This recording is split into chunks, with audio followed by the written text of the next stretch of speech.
त्यामुळे आम्हाला एखाद्या भाजप किंवा काँग्रेसमध्ये आरामचं राजकारण करता आलं असतं, पण त्या व्यथा राहिल्या असत्या। महल में तो हम भी जा सकते थे, लेकिन हमने सोचा हमारी गरीबों की पान टपरी बहुत अच्छी है, इससे महल से ज्यादा। मग या विचारानं या ताकदीनं जेव्हा आम्ही ठाणे रस्ते मिळतो, तुमचं सपोर्ट पाहिजे आम्हाला। ही वेळ आहे चित्र बदलण्याची, दिशा बदलण्याची, ही वेळ आम्ही पाहतोय शेतकरी शेतमजुरांच्या राज्य येण्याची। या पिढ्या जाओ शेतकऱ्याचं राज्य, बळीचं राज्य, बळीचं राज्य। पुऱ्या महाराष्ट्रामध्ये आपण 122 सीटा उभ्या केल्या, 40 प्रहारच्या आहे।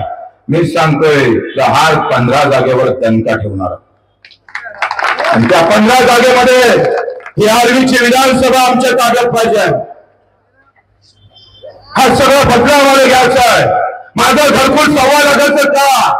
आणि जेव्हा सरकार आमच्या हिताचं बनेल, आमचं बनेल, ना युति का बनेगा ना घाघर का बनेगा, सरकार बनेगी तो हमारी बनाएंगे, हम बनाएंगे सरकार को। कारण खेळ जास्त आकड्याचा नाही आहे, कमी आकड्याचा आहे। कोणत्याही पक्षाजवळ बहुमत राहणार नाही, आमच्याशिवाय साले हो तुमचं सरकार बसणार नाही, आम्ही सरकार।